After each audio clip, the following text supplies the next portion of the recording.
How can you make it nearly impossible to ever get injured again when you're training? Today we're talking about injuries, and if you want to prevent them, exactly what steps you need to do so. It's not what you're thinking. A lot of people on the internet believe that the answer is simple. Do what is within your means with proper execution. However, that kind of thought process can generate exactly what you don't want, an injury. So, what is the secret? Well, there are 5, and you need all 5 of them to curate a successful path in your fitness journey.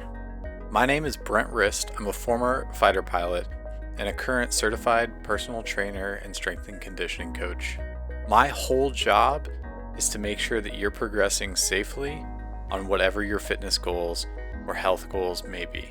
When I was flying jets, we were trained that accidents never come from one thing going wrong. It's never just, oh, the engine failed, or oh, the pilot messed up. It's a chain.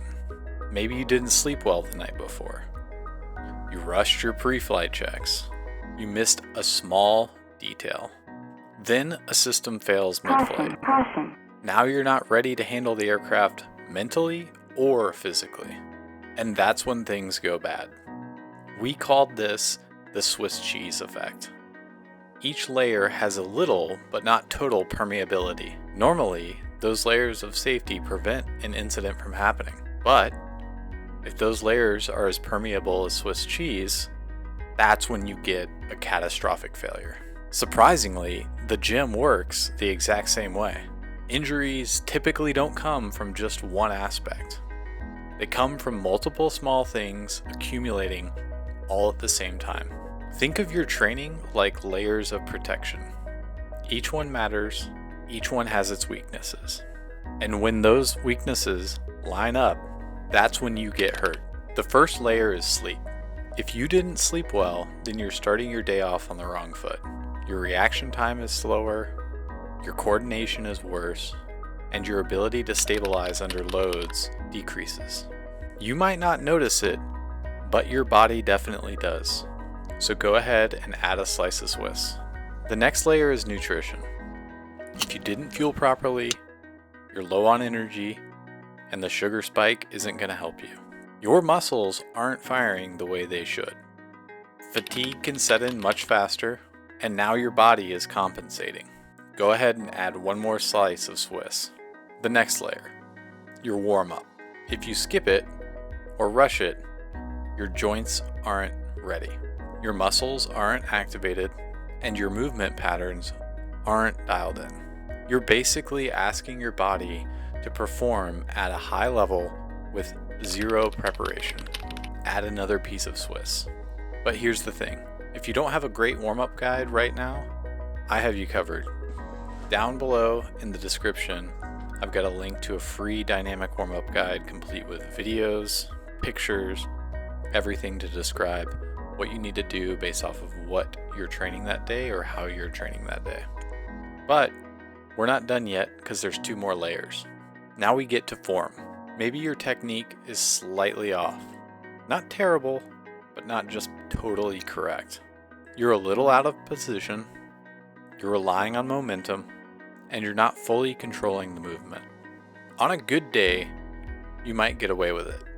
But today, you add a slice of Swiss. And then this is usually the one that gets blamed. You increase the weight, heavier load, more intensity, definitely pushing harder than you should that day. But here's the truth. That load didn't cause the injury. It just exposed everything that came before it. None of these things on their own cause an injury. Bad sleep alone, you're probably fine. Skip the warm-up, you're probably still fine. Slightly bad form, maybe nothing happens. But when you stack them all together, bad sleep, poor nutrition, no warm-up, slightly off form, and a heavy load, now all your layers of safety are Swiss cheese. And that is when something gives. This is the Swiss cheese effect. Each slice has holes. Your job isn't to eliminate every single hole. That's impossible unless you're Bubble Boy. It's your job to make sure they don't line up. So what do? Your goal should be to reduce risk across the board. Get better sleep when you can, fuel your body properly, take your warm-up seriously, and focus on clean and controlled movement during your exercises. And finally, adjust your load if you've already stacked your deck with a little bit of Swiss cheese. You don't need perfection. You just need fewer slices of Swiss cheese. In aviation, we don't rely on one thing going right. We build systems that make failure less likely. You should train the exact same way. If you want to stay in the game long term, it's not always about going harder. Sometimes it's about playing smarter, especially when you stack some slices of Swiss cheese in your deck. If this helps you, I can break down more of the layers in detail. Just let me know.